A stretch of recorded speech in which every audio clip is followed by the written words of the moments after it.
frustrating? Yeah, it was a strange one. We didn't find out till 4:40. I think we got the call from the Premier League. We hadn't heard anything from Watford Football Club about the possible situation. And then it came to light that they'd had COVID cases. So, the game had to be cancelled, but very late notice, that's for sure. You'll have heard, I'm sure, Thomas Frank's suggestion this morning that all games this weekend should be postponed. Leicester Spurs, just in the last few minutes, has been called off as well. It's seeming increasingly inevitable now that something needs to happen. What do you think should happen? Well, I don't think it's that relevant what I think should happen. I'm not. It's relevant what Premier League managers think, isn't it? You will be consulted. Let me finish if you like. Yeah. I think that Thomas's opinion is valid in some ways, but then does that not occur next week? Then there's a golden rule that if we call this week off, next week we'll all be clear. So there isn't any golden rule to it. That's one thing I do understand about what's going on. I get the idea of trying to break the pattern of it and maybe, going through your training grounds and re-cleansing everywhere that we've had to do many times. But that really is an ongoing thing. We've certainly tried to get that to be an ongoing thing here throughout the pandemic to try and make sure everyone's clean and everyone's washed down and all the usual rules we're trying to affect. But I understand his point, to try and bring a break in it. It's not easy. Health and welfare is above everything. We all know that. Health and well-being. There are some ins and outs, in the middle of it, but we are all waiting, or we're certainly waiting, only in our instance, for the Premier League to report on, why the game was off. So that's all we can do is wait for that report and see what happens from there on in. And I suppose there's even more uncertainty for away teams. I mean, yourselves, I assume you would travel to Birmingham tomorrow and stay in a hotel tomorrow night? Yeah, but we'll do all the right things. We'll try and contain our outfit. We'll make sure the staff members who are serving us are tested, checked, rather, like we do. And we'll do all the protocols that we've been advised to do. But even within that, teams may well be doing everything. We're all aware of the spread of this virus. So I think, we're all trying to do what we can do, basically. There's no golden rule that just because you're in football, that means you're not going to be part of what's going on in the world. And obviously, as you say, you have to just prepare as if the game is going ahead. But are you thinking in the back of your head, this is unlikely, this is going to happen now? And I mean, are you generally a worrier? Are you somebody who looks at the news and thinks this is getting quite serious now? I worry about things that are in my domain. I can't decide what's going on in the whole world. So we'll be prepared, ready to play. If something occurs that stops us from doing that, then we'll react accordingly and move forward. What is the club's policy on vaccination? Have all the players been double jabbed now? Are they all going to get boosters? You can't have a policy because people's freedom to choose. What we can do is advise. I've had all of them, so I would advise that that's a good decision or a good thing to do. But you can't make people do it, so it's up to them. What I would say is the Premier League might be able to say, well, hang on, if we're calling games off because of non-vaccination, then it's been a long period now for education on vaccination. So even though you can't make players do it, or anyone for that matter, you can strongly advise and explain what's going to happen if you haven't been vaccinated, or what could happen if you haven't been vaccinated, etc., etc. But that's for scientists. That's not for me as a manager. That's for the scientists, for the doctors, to explain to players, as we have done, to re-explain, re-educate, re-explain, re-educate as many times it takes until hopefully the uptake is across the board. I mean, the worst case scenario, or not the worst case scenario, I suppose, but it would be a big backward step if you were to go behind closed doors for a few weeks, wouldn't it? Whether it is or it isn't, that won't be my decision. Yeah. And as you said earlier, that if it was to be a 1 week break, it kind of seems that wouldn't really solve the problem. It's still going to be there in a week's time, isn't it? No, I'm only suggesting that I think it's unlikely that would solve it, because next week there might be another outbreak of cases across football and across the sport, whether it's staff, whether it's players. How do you prevent that? We can't. The players and staff have still got to live their lives. The rules out in the bigger picture of the world or this country are considerably different to the rules in football. So they've still got to go out and live their lives. You can't shut their lives down totally either. They're human beings. And to confirm, Burnley are largely unaffected at the moment, touch wood? Yeah, we've got a few cases, but our share of cases, but not so far. So far, contained them pretty quickly, got them out of the building quickly, taken away the affected people if needs be, or if there was a concern, and retested until we're happy that they're clear. Yeah. Fingers crossed it goes ahead for you, Sean. Thank you very much. Thank you. Thanks, Jamie. James Cooper, PLP. James Cooper, I ain't seen you in ages, mate. Hello. Very well indeed. How are you? I'm splendid, thank you.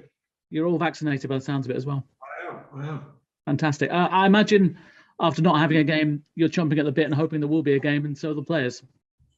Yeah, I mean, we're ready for it, prepared for it. It happens, now and again, whether these circumstances or not. Obviously, we have the snowed off game as well. The players came in today as normal. Obviously, we did a firmer session than we would have done if they'd played a game, but planning on the next one. I think you're not a panicker. You're not someone who strikes me as being someone who panics. And I was looking at kind of last season. You've actually got one more point on the board than you had this time last year, and you were fine last year in the end. Does it help that you know your territory, if you like, with the greatest respect? It's not. Well, it probably does help. I think we've got a good experience level. But people throw at me this word about panicking. You have your concerns, you have your element of you that's frustrated and all them things, but panic's a different ballgame. Panic has never, in my life, in football, this has never solved anything. So I just try, think clearly, look at the stats, look objectively, get other people who are not part of us or I trust in football to watch us and give their opinion, get my staff's opinion, get the players' opinion, and then we work through it and we see where it can take us. So we just try and stick to a process that I believe in. So it's not about but panic's just the wrong word, that's all. Of course you could see yourselves with some of the challenges of what your team are doing and the league table and all them things, but you can only adjust it by clear minds. So I try and just stay clear-minded on what I believe in. Does it feel like it did last year? Because you got a real good foothold at Christmas last year, didn't you? Slightly different. I think we're performing better than we were last year. We're not getting as many points, but I think we are performing better generally. I think we're just waiting and working for the productivity in the attacking third to return. I believe it will. And I think that's the added point of how we're going about our business, because generally defensively we've been pretty good. A few mistakes that have cost us, but generally pretty solid. It's how we can affect in the attacking side of the game. I think question marks over Dale Stevens with illness and Maxwell as well. Any sort of good news on either of those two? No, Dale's been down for a bit. He's only just back in training. Maxwell's still touching over his thigh anyway, regardless of the other side. We're just hopeful that they settle down sooner rather than later going into the Christmas time. And if I could finish off by just asking you your memories of Jimmy Robson. I mean, I met him a few times. He's an absolute gentleman. And obviously, you throw around, as was always said, legend in terms of football clubs. This is a guy that scored 100 goals for Burnley, that won the league with them. And yet was the most unassuming man that I've ever met from sort of Burnley's heritage. Yeah, I haven't met him. I've met a lot of the old players and some of the big figureheads, names here. I've invited them down here. Actually, they come down for lunch one day. I've had a nice chat with them, and a few of the players spoke with them. I think it's important to remember that some of the historic figures of the game, and he's rightly so one of them. Brilliant. Lovely to see you, Sean. Thank you. It's okay, mate. Cheers. See you soon. Thanks, James. Scott Reed, Radio Lancs. Just have a quick swag on 2 seconds. No worries, mate.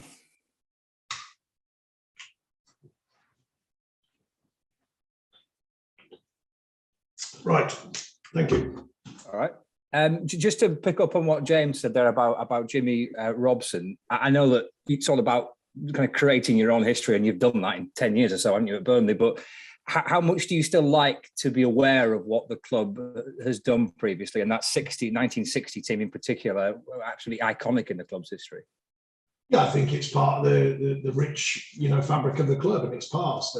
And obviously we've had a little spell of some form of that, not now, people don't register it now, but I'm sure in years to come they will, including myself, more in a different fashion, if you like. But no, there's some big figures down the years here, and I've always been aware of that. Old stories about players, the obvious, well, most fans would say Jimmy McIlroy, was the most obvious, the talent of it and the way he was, etc., etc. I think you reflect on these times and some of the players and some of the history. I don't know it all, but I know patches of it. We've tried to create our own whilst I've been here, and my team and the staff, and what's been going on the last sort of 9 or so years. Having kind of had to revert back to COVID protocols in the last couple of weeks, more stringent COVID protocols in the last couple of weeks, having done it before, Sean, as a group and getting, day-to-day training under those circumstances, is it a little easier having experienced it before? Yeah, I suppose it's a bit more normalised. I mean, it's, we're not to the very early stage of the last time when we were coming in cars and training apart and distance training and all that. I mean, we're not there, thankfully, because that was tough and it felt odd for the players. You couldn't even sort of mingle. We are back to wearing masks and stuff like that in the building, or distancing if you haven't got a mask on to eat and stuff like that. So that's a different feel. But generally, we're operating pretty much the same, other than what I suggested, masks and the hand. Well, the hand thing has become a norm for everyone now, I think. And masks have been taken away. Now they're back introduced again. And just trying to advise and suggest, the best way possible to move forward off the pitch and keep people well to then perform on the pitch. I think you were in the bottom three on Boxing Day a few years ago, weren't you? That kind of season with Joe Hart, Tom Heaton in goal that year. But do you feel that as though you're kind of stronger position now? In terms of the quality you've got? Do you feel as though the team's playing better now than it did then? Just kind of a few comparisons, if you don't mind. Yeah, I think so. I think some of the stats suggest that we've been better. It's not all on stats, of course. The feel of a game, your eyes don't lie, as I always say. My staff, but the groups, it's a strange one because we haven't got as many points on the board as we'd like, but the group's intact. There's a good mentality, there's a firm mentality to the group. We know the challenges that are in front of us, quite obviously. We have unfortunately been hit a couple of spells, rather than long spells, a couple of in and out spells with injuries, which is unfortunate. But generally speaking, I've spoken all season that the performance levels have been at least decent. Now, of course, decent doesn't win you anything, but it's a platform to build from. If we can add in the details that I spoke about earlier in the interview, in the top third particularly, then I think we'll continue going in the right direction. But we have to do that. The game knows you nothing. That's what I've learned about it. And the last one certainly to know you the next one, and vice versa. You've got to earn the right every time the whistle blows. I think you played Everton, didn't you, on Boxing Day that year when you were in the bottom three, when you changed keeper with Hart to Heaton, and it's obviously Everton again on Boxing Day this time round, isn't it? But you had a sensational second half of the season that year, didn't you? I mean, do you feel as though you can kind of, the second half of the season, kind of get to that level again? Well, we've got a few games to go. I think that was game 19, so we've got a few games to go yet before we're there. I think there's a good feel about the group. I think they're aware of the situation from their own point of view, as well as the league table. People are always talking about it now, and there's so much media around, even us at Burnley, let alone the big guns. So I think they're aware of the situation. I think we're training right. I think some of our performances have been spot on. A few need a bit tidying up. The last game, we definitely were nowhere near good enough in the first half against West Ham, but our resilience and our way of working and the shape of the team kept us in it and 0-0. And then second half, we're a bit better and a bit stronger, and we took the game on. Another day, you might get a lucky one and nick it. Would have been lucky because West Ham are a good outfit. But there were signs that we can react at half time and do better second half. And we still got a clean sheet at a point against a team that are fourth in the Premier League. So, there are signs that things are going right for us, but we've got to keep adding to it. We can't just let it come our way. We can't just wait for it to come our way. We have to go and earn it. We have to go and work for it. The endeavour, the skill, the shape of the team, the framework and freedom that I talk about, that nice mix of how to play solid, but also how to affect the opposition. All these things are going to come into play, and they do every time that whistle blows. And on Aston Villa and what Steven Gerrard's done there, just your thoughts on that? Well, seemingly a change of shape with what they called many years ago the Christmas tree style shape. They brought energy. You know what it's like. A new manager goes in, whoever that manager is, and the players have an effect of some description. Usually, not always. There's usually an effect. He certainly had that, but it changed his shape and changed his feel, I'm sure, of what he wants to bring to the table. That was what most managers try and do. They always look like a pretty strong team under Dean Smith. I mean, they look like a team that can cause an awful lot of problems and score goals. Well, it's the modern world of football. 3 or 4 games in, Dean was being talked about as another super coach and all the methods and the ways, and then a few games later he's out. So that is modern football. Whether you think of it in that way or not, that is the truth of the market that we're in. And he knows that. I'm aware of it. Every manager's aware of it at every level. It's just in the Premier League, it's a lot more on it, a lot more media on it, a lot more viewpoint, a lot more opinion. So things can change quickly against you or for you, of course. I think you said that Maxwell's struggling again for the weekend, Sean. But in terms of how he's adapted to English football, the demands in particular that he has at Burnley playing in your team and in the Premier League, how's he adjusted to that? Has he found it a little bit of a surprise, the kind of physical aspect of it, or not?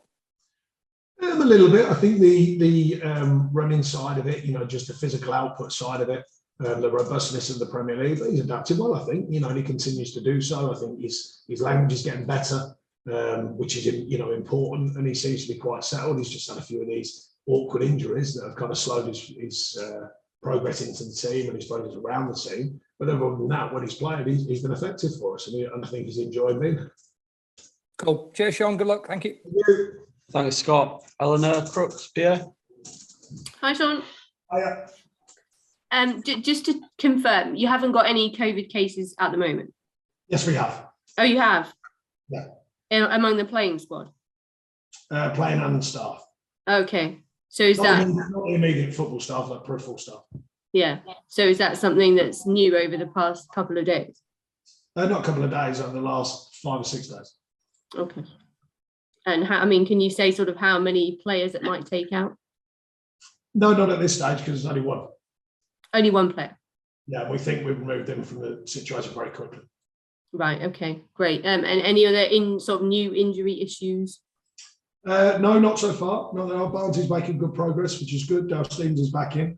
Connor continues to make good progress, but it's going to be a slow progress because of the depth of the infection he had. Yeah, I mean, they're all coming back in and around it and getting fit and well again, which is important, obviously.